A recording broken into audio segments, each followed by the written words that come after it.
Hello, my dear viewers. Welcome to my channel once again. Today we will discuss about noun. আমরা আজ বিশেষ্য নিয়ে কথা বলবো, যাকে ইংরেজিতে নাউন বলি আমরা। এটা পার্টস অফ স্পিচের অন্তর্ভুক্ত। তো আমরা যদি পার্টস অফ স্পিচগুলো দেখি তাহলে দেখব সর্বপ্রথম নাউনই আসে। তো প্রথমে আমরা জেনে নেব নাউন মানে কি, হোয়াট ইজ আ নাউন। তো ডেফিনিশনটা কি? A noun is a word that names or designate a person, place, thing or idea. অর্থাৎ নাউন এমন একটা শব্দ, ওয়ার্ড, শব্দ, দ্যাট নেমস, যেটা নাম দেয়, কিসের, অর ডেজিগনেটস, অথবা তাকে একটা উপাধি দেয়, অর্থাৎ নাম দেয়, নামকরণ করে। সহজভাবে বলতে গেলে কিসের হতে পারে সেটা? আ পার্সন, একজন ব্যক্তির হতে পারে। প্লেস, একটি বিশেষ জায়গার হতে পারে। থিং, কোন একটা বস্তুর হতে পারে। অর আইডিয়া, অথবা ধারণার নাম। তো এগুলো আমরা দেখব।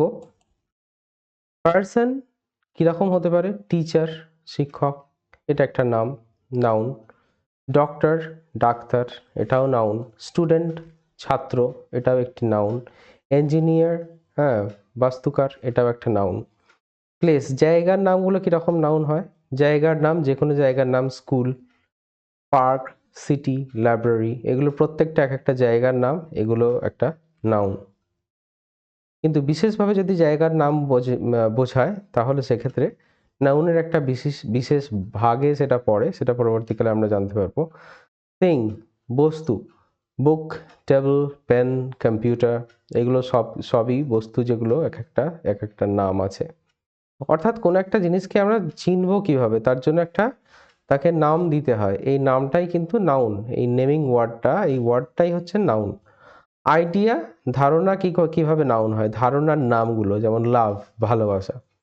ভালোবাসা দেখা যায় না, একটা ধারণা। ফ্রিডম, স্বাধীনতাকে দেখা যায় না, এটাকে ফিল করা যায়, এটা একটা আইডিয়া। কারেজ, হ্যাঁ, সাহসিকতা। হ্যাপিনেস, সুখ, এগুলো আমরা বলবো যে এক একটা আইডিয়ার নাম। তাহলে বিশেষ্য কি? বাংলায় বিশেষ্য হলো এমন শব্দ যা কোনো ব্যক্তি, স্থান, বস্তু বা ধারণার নাম দেয়। ওকে, নেক্সট স্লাইড। এবার দেখব আমরা নাউনকে কত ভাগে ভাগ করা যায়। নেচার অনুযায়ী নাউনকে ভাগ করা যায়, আবার গণনা অনুযায়ী নাউনকে ভাগ করা যায়। তো আজকে আমরা নেচার অনুযায়ী পড়বো। গণনা অনুযায়ী আমরা জানি কাউন্টেবল, আনকাউন্টেবল। তো নাউনকে অনেক রকমভাবে ভাগ করা যায়। তো আমরা নেচার অনুযায়ী যদি দেখি তাহলে কয়েকটা ভাগে ভাগ করা যায়। কটা ভাগ? মূলত আমরা 5টা ভাগ পাই। Proper noun, common noun, collective noun, material noun, abstract noun. Proper নাউনটা কি? স্পেসিফিক নেম, কোন একটা জিনিসের একটা বিশেষ নাম। স্কুল একটা নাম, কিন্তু একটা বিশেষ নাম। স্কুলের নাম ABC স্কুল, বা যে কোনো একটা জায়গার নাম, বিশেষ একটা নাম। তো সেটা কিন্তু প্রপার নাউন হবে। আর কি হবে? অলওয়েজ ক্যাপিটালাইজড, অর্থাৎ এর প্রথম ওয়ার্ডটার প্রথম যে অক্ষরটা সেটা সবসময় বড় হাতের হবে, ক্যাপিটালাইজড হবে। কমন নাউন্স, অর্থাৎ জেনারেল নেম, যেগুলো সাধারণভাবে নাম, যেগুলো বিশেষ নাম কিছু না, সেগুলো কিন্তু ক্যাপিটালাইজড হয় না, কমন নাউন। কালেকটিভ নাউন কি? গ্রুপের নাম, name of groups. Material noun, অর্থাৎ মেটেরিয়াল মানে যে আমরা জানি বস্তু, সাবস্ট্যান্সেস, বস্তুর এবং বস্তুর নাম। অ্যাবস্ট্রাক্ট নাউন কি? অ্যাবস্ট্রাক্ট হচ্ছে আইডিয়া অ্যান্ড ফিলিংস, অর্থাৎ যে একটু আগে ডিসকাশন করলাম, লাভ, ফ্রিডম, এগুলো এক একটা আইডিয়া। এগুলো হচ্ছে কিন্তু অ্যাবস্ট্রাক্ট, অর্থাৎ বিমূর্ত। মূর্ত কোনটা? যেটা সামনে আমরা দেখতে পাই। কংক্রিট নাউন, কংক্রিট আর অ্যাবস্ট্রাক্ট নাউন, এটাও একটা ভাগ আছে, আমরা পরবর্তীকালে দেখব। তো এর পরের স্লাইডে যদি আমরা যাই তাহলে দেখতে পাবো যে প্রপার নাউন কাকে বলে?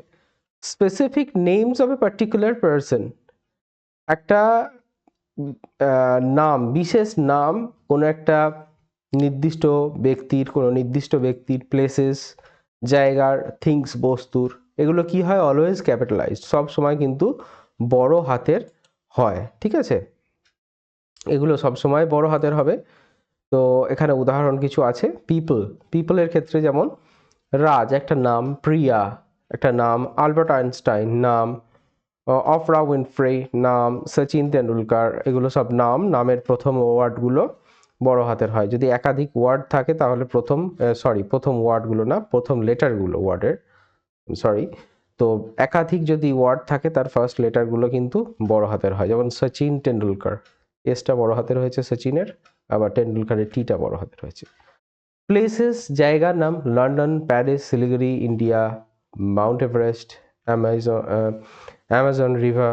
তো এইগুলো এক একটা জায়গার নাম, হ্যাঁ, এক একটা প্লেসের নাম। তো এগুলোও কিন্তু ক্যাপিটাল লেটার, ফার্স্ট লেটারটা ক্যাপিটাল হবে, এবং এগুলো প্রপার নাউন। ডেজের নাম, মান্থের নাম, অর্থাৎ মানডে, টিউসডে, জানুয়ারি, ঈদ, দেওয়ালি, ক্রিসমাস, এগুলো স্পেশাল ডে যেগুলো, সেগুলো কিন্তু প্রপার নাউন।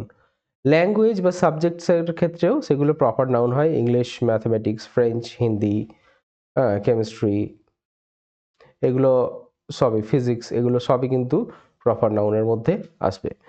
বাংলায় বলতে গেলে আমরা কি বলবো? নির্দিষ্ট ব্যক্তি, স্থান বা বস্তুর নাম। আর নির্দিষ্টভাবে, নির্দিষ্ট এই জিনিসটা কিন্তু এখানে খুব উল্লেখযোগ্য। এই নির্দিষ্ট, স্পেসিফিক নাম, জেনারেল নাম না কিন্তু। তো সর্বদা বড় হাতের অক্ষর, বড় অক্ষর দিয়ে লেখা হয়, অর্থাৎ ফার্স্ট লেটারটা কিন্তু ক্যাপিটাল হবে। ওকে, নেক্সট, কমন নাউন্স। ডেফিনেশন কি? জেনারেল নেমস, এখানে কিন্তু স্পেসিফিক নির্দিষ্ট নাম না, সাধারণ নাম। কিসের ক্ষেত্রে? পার্সন, প্লেস, থিং, অর্থাৎ কোনো ব্যক্তি, বস্তু এবং স্থানের ক্ষেত্রে। নট স্পেসিফিক, খুব নির্দিষ্ট না, নট ক্যাপিটালাইজড, এবং এর লেটারগুলো, ফার্স্ট লেটারগুলো ক্যাপিটালাইজ করা হয় না, বড় হাতের লেখা হয় না। পিপলের ক্ষেত্রে কি হয়? যেটা দেখেছি আগেই প্রথমে নাউন ডিসকাশন করতে গিয়ে, teacher, doctor, student, engineer, nurse, farmer, artist, অর্থাৎ এগুলো জেনারেল নাম। এবার টিচারদের মধ্যে একজন বিশেষ ব্যক্তি হতে পারেন, হ্যাঁ, তো তার নামটা কিন্তু স্পেসিফিক হবে। যদি আমি বলি যে টিচারদের মধ্যে দেখা গেল অতীন বাবু, হ্যাঁ, অতীন লাহিড়ী, যদি আমরা নামটা ধরে নিই, তিনি তিনি একজন টিচার, তো এক্ষেত্রে অতীন লাহিড়ী এই ওয়ার্ডটা হয়ে যাবে কিন্তু কি হবে? এটা হচ্ছে প্রপার নাউন হয়ে যাবে। কিন্তু নর্মালি টিচারের আন্ডারে তিনি পড়েন, তাই জন্যে টিচারটা কিন্তু কমন, অর্থাৎ সব ব্যক্তিবর্গই যারা টিচার তারা কিন্তু এই টিচার নামক ওয়ার্ডের আন্ডারেই পড়েন। তো সেই জন্য এটা কিন্তু একটা কমন নাউন। প্লেসেসের ক্ষেত্রে কি হবে? School, park, city, library, hospital, museum, restaurant, এগুলো কিন্তু সব কমন নাউন হবে। থিংসের ক্ষেত্রে book, pen, table, chair, car, computer, telephone, এগুলো সবই কমন নাউন। অ্যানিমালসের ক্ষেত্রেও তাই, dog, cat, bird, horse, elephant, fish, butterfly. কিন্তু আমি যদি বলি আমার একটা ডগ আছে, হ্যাঁ, যার নাম হচ্ছে টম, তখন কিন্তু টমটা কিন্তু হয়ে যাবে প্রপার নাউন, আর নর্মালি ডগ হচ্ছে কমন নাউন। এখানে বাংলাতে আমরা কি বলতে পারি? সাধারণ ব্যক্তি, স্থান বা বস্তুর নাম নির্দিষ্ট নয়, আর ছোট হাত অক্ষর দিয়ে লেখা হয়, ছোট হাতের অক্ষর থাকবে, অর্থাৎ প্রথম লেটারটা ক্যাপিটালাইজড হবে না। ওকে, নাও কংক্রিট অ্যান্ড অ্যাবস্ট্রাক্ট নাউন। আচ্ছা, এটা মাঝখানে ঢুকে গেছে, আমি একটু একটু একটু বলে দিই। কংক্রিট নাউন কি? কংক্রিট নাউন হচ্ছে can be seen, touched or hard, অর্থাৎ কংক্রিট নাউন হলো সেই নাউনগুলো যেগুলোকে আমরা দেখতে পাই, ছুঁতে পারি এবং শুনতে পাই, সেগুলো হচ্ছে কংক্রিট নাউন। আর অ্যাবস্ট্রাক্ট কি? যেমন উদাহরণগুলো একটু দেখব। অ্যাপল, ডগ, টেবিল, ওয়াটার, অর্থাৎ একটা কুকুরকে আমরা দেখতে পাই, একটা টেবিলকে আমরা দেখতে পাই বা ছুঁতে পাই, ওয়াটার আমরা স্পর্শ করতে পারি জলকে। অ্যাবস্ট্রাক্ট নাউন কি? Cannot be seen, touched or sensed, অর্থাৎ দেখতে পাওয়া যাবে না, ছুঁতে পাওয়া যাবে না, স্পর্শ করতে পাওয়া যাবে না, হ্যাঁ, বা সেন্স করতে পারা যাবে না। তো এইগুলো কিন্তু ওই যেটা অনেকটা আইডিয়ার মতো, আইডিয়াগুলো কিন্তু অ্যাবস্ট্রাক্ট নাউন। বেসিক্যালি লাভ, ফ্রিডম, কারেজ, হ্যাপিনেস, যেগুলো এটা একটু আগে বললাম প্রথম দিকে। তো মূর্ত ও বিমূর্ত বিশেষ্য, দেখা যায় বনাম দেখা যায় না, অর্থাৎ যেগুলো দেখা যায় সেগুলো মূর্ত, যেগুলো দেখা যায় না সেগুলো অমূর্ত, অর্থাৎ কংক্রিট মানে মূর্ত, অ্যাবস্ট্রাক্ট মানে হচ্ছে বিমূর্ত। ওয়েল নাও মেটেরিয়াল নাউন্স, নামটা দেখি আমরা বুঝতে পারছি মেটেরিয়াল অর্থাৎ বস্তুকে, পদার্থ বা উপাদানকে সাজেস্ট করে। Name substances or materials that things are made from, অর্থাৎ মেটেরিয়াল বা বস্তুটাকে ডিনোট করে যা জিনিস তৈরিতে ব্যবহৃত হয়। তো মেটালসের ক্ষেত্রে কি হবে, ধাতুগুলোর মধ্যে gold, silver, copper, iron, steel, aluminium, bronze এগুলো কিন্তু সবই মেটালসের মধ্যে পড়বে এবং এটা মেটেরিয়াল নাউন হবে। ন্যাচারাল মেটেরিয়ালস আছে কিছু কিছু, wood, cotton, wool, leather, clay, stone, sand, এগুলোর ওয়ার্ডগুলোর বাংলা মিনিং সবাই জানেন, তো এগুলো আর বলছি না। ম্যানমেড কি কি আছে যেগুলো মানুষের তৈরি, plastic, glass, cement, rubber, nylon, paper, fabric, এগুলো কিন্তু সবই মেটেরিয়াল নাউন্স। এবং লিকুইডগুলো যেগুলো আছে, ওয়াটার, অয়েল, মিল্ক, হানি, ভিনেগার, সিরাপ, এগুলো সবই কিন্তু সমস্ত কিছুই মেটেরিয়াল নাউনের আওতায় আসবে। পদার্থ বা উপাদান যা জিনিস তৈরিতে ব্যবহৃত হয়, অর্থাৎ এই পদার্থগুলো বা এই উপাদানগুলো জিনিস তৈরিতে ব্যবহৃত হয়। যেমন আমরা আংটি তৈরি করি গোল্ড থেকে, রিং মেড অফ গোল্ড, বা paper made from the fibre of the tree. তো এই মেড অফ আর ফ্রম এটা নিয়ে অনেকের কনফিউশন থাকে, তো এটা আমি একদিন অন্য একটা ভিডিও করবো এর জন্য ডেডিকেটেড, এবং পুরো বিষয়টাকে ক্লিয়ার করব, কোথায় মেড অফ হয়, কোথায় মেড ফ্রম হয়। এরপরে আমরা দেখব কালেকটিভ নাউন। ওকে, কালেকটিভ নাউন কি, কালেকশন, অর্থাৎ কালেকটিভ নাউনের যে ওয়ার্ডটা, এটা থেকেই বুঝতে পারি আমরা কালেকটিভ নাউন কি হতে পারে। Name groups of people or things as a single unit, অর্থাৎ কতগুলো গ্রুপকে, সেটা মানুষের হতে পারে বা বস্তুর হতে পারে, সেটাকে সিঙ্গেল ইউনিট, একক করে দেখা হয়, অর্থাৎ অনেকগুলো তাকে কিন্তু একসঙ্গে সমষ্টিগতভাবে দেখা হয় কালেকটিভ নাউন্স। এরকম পিপল, গ্রুপস, অর্থাৎ ফ্যামিলি, আমরা পরিবারের সদস্যদের প্রত্যেক সদস্য, এক একজন সদস্যকে মিলিয়ে পরিবার হয়, বাবা মা, ভাই বোন, ছেলে মেয়ে। সেরকম টিম, এক একজন মেম্বারকে নিয়ে টিম হয়, ক্রিউ, জুরি, আর্মি, নেভি, কোয়ার, কমিটি, এগুলো কিন্তু সবই এক একটা মানে হচ্ছে পিপল গ্রুপ, অর্থাৎ এক একজন ব্যক্তির সমষ্টি, এক একজন ব্যক্তিকে নিয়ে একটা সমষ্টি তৈরি হয় এবং একক, এটা কালেকটিভ নাউন, অর্থাৎ দল হিসেবে আমরা এই নাউনগুলোকে ব্যবহার করি।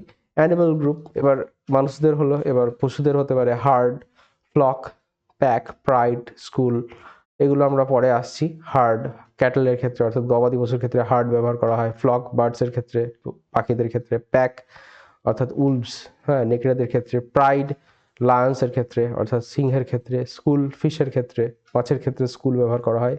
এই স্কুল ওয়ার্ডটা কিন্তু সাধারণ যে আমরা স্কুলে যাই বিদ্যালয়, সেটা কিন্তু না। স্কুল অফ ফিশ বা শোল অফ ফিশ, এটা কিন্তু এক ঝাঁক মাছ বোঝাতে ব্যবহার করা হয়।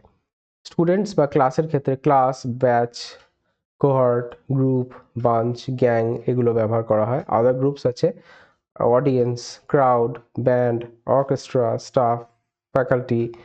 একটা ধরুন একটা স্কুল আছে, তার অনেকজন ফ্যাকাল্টি আছে, তো তাদেরকে নিয়ে ফ্যাকাল্টি, আমরা জাস্ট নর্মালি বলি কালেকটিভ নাউন ফ্যাকাল্টি। তার মধ্যে অনেকেই পড়েন যারা সেই স্কুলে পড়ান বা সেই স্কুলে টিচিং করেন। তাহলে কি হলো, বাংলায় কি বলতে পারি, মানুষ বা প্রাণীর দলকে একটি একক হিসেবে নির্দেশ করে, অর্থাৎ কালেকটিভ নাউন যেটা একক হিসেবে মানুষ বা প্রাণীর দলকে নির্দেশ করে। এবার কালেকটিভ নাউনের এক্সাম্পল এরকমভাবে আমরা লিখি, a flock of birds, a flock of ship, a flock of geese, এগুলো ফ্লক হবে। তো এইগুলো কিন্তু কিছু কিছু আমাদের জানার ব্যাপার থাকে, বোঝার থেকেও জানার ব্যাপার থাকে, মুখস্থ করার ব্যাপার থাকে, বা মনে রাখার ব্যাপার থাকে, অ্যাকচুয়ালি প্র্যাকটিসের দ্বারা মনে রাখা। A herd of cattle, a herd of elephants, a herd of deer, a herd of buffalo, a school of fish, dolphins, whales, সব হবে কি school. A pride of lions, a pack of wolves, dogs, cards, dogs এর ক্ষেত্রেও pack of হয়, wolves এর ক্ষেত্রেও pack of হয়। A bouquet of flowers, এটা আমরা প্রায় ব্যবহার করি, অর্থাৎ ফুলের যে তোড়া, বা a bunch of grapes, আঙ্গুরের গুচ্ছ, a bunch of bananas, কলার ছড়া, flowers, bunch of flowers, bunch of keys, এটা খুব ব্যবহার করা হয়। বাঞ্চ অফ কিজ, একগোছা তালা, একগোছা চাবি। আর ডেক অফ কার্ডস, এক মানে হচ্ছে এক গুচ্ছ বা অনেকগুলো কার্ড, অর্থাৎ তাস যেগুলোকে বলা হয়, এ ডেক অফ কার্ডস। ওয়েল, সমষ্টি বোঝাতে বিভিন্ন সমষ্টিবাচক বিশেষ্যের উদাহরণ, এগুলো একটা উদাহরণ।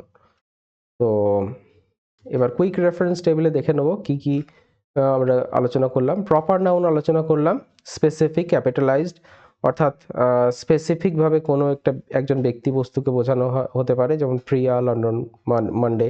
উল্লেখ্য কি, এইগুলোর প্রত্যেকটি ওয়ার্ডের শুরুর যে অক্ষরগুলো বা লেটারগুলো সেগুলো সবই ক্যাপিটালাইজড করা হয়। কমন কি, জেনারেল, নট ক্যাপিটালাইজড, অর্থাৎ স্পেসিফিক না, জেনারেল, সাধারণভাবে কোনো ব্যক্তি বস্তুকে বোঝালে, যেমন গার্ল, সিটি, টিচার, এগুলো। কালেকটিভ কি, অর্থাৎ গ্রুপগুলো যখন সিঙ্গেল ইউনিটের মতো ব্যবহার করা হবে, অর্থাৎ এককের মতো ব্যবহার করা হবে। Herd, flock, family. মেটেরিয়াল কি, সাবস্ট্যান্সেস, উপাদান বা বস্তু, গোল্ড, উড, প্লাস্টিক, এগুলো হচ্ছে example. Then we have abstract কি, আইডিয়াস, ফিলিং, কনসেপ্টস, অর্থাৎ আইডিয়াস, ধারণা, ফিলিংস, অনুভূতি, কনসেপ্টস, কোনো কিছু সম্পর্কে ধারণা। তো এগুলোর এক্সাম্পল কি আছে, লাভ, ফ্রিডম, কারেজ, এগুলো। তো প্র্যাকটিস অ্যাক্টিভিটি আছে এখানে, identify the noun and classified by nature. The cat sleeps on the mat. তো এখানে যে নাউনগুলো আছে সেগুলোকে আইডেন্টিফাই করতে হবে।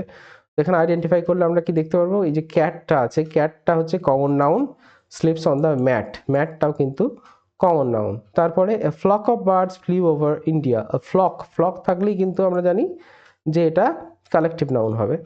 আচ্ছা, বার্ডসটা হচ্ছে কমন নাউন, তো এটা পুরোটাই কিন্তু আমরা কালেকটিভ নাউন ধরবো, ফ্লক অফ বার্ডস। আর ফ্লিউ ওভার ইন্ডিয়াটা হচ্ছে একটা বিশেষ দেশের নাম, সেই জন্য এটা হয়ে যাচ্ছে প্রপার নাউন। তারপরে honesty is the best gold. হ্যাঁ, তো এখানে অনেস্টি কি হবে, অনেস্টি হচ্ছে অ্যাবস্ট্রাক্ট নাউন, অর্থাৎ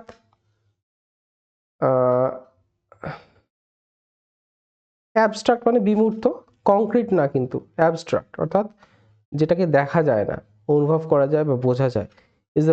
ইজ দ্য বেস্ট গোল্ড কিন্তু মেটেরিয়াল নাউন, অর্থাৎ ধাতু, সোনা। তো এটা হচ্ছে সোনা মানে হচ্ছে যে আমরা সোনার আংটি বা যে সোনা মেটেরিয়াল হিসেবে ব্যবহার করি। তো অনুশীলনী, বাক্যে বিশেষ্য চিহ্নিত ও শ্রেণীভুক্ত করুন, এটা ছিল আমাদের প্র্যাকটিস অ্যাক্টিভিটি। তো আমরা করলাম, আশা করি বিষয়টি যথাযথভাবে আমি উপস্থাপন করতে পারলাম। তো আপনাদের যদি উপকারে আসে এই আলোচনা, তাহলে আমার খুবই ভালো লাগবে। আর আপনাদের যদি কোনো মূল্যবান মতামত থাকে সেটা আপনারা কমেন্টসে লিখতে পারেন। আর যদি ভিডিওটি ভালো লেগে থাকে, just hit the like button, and thank you once again, thank you very much.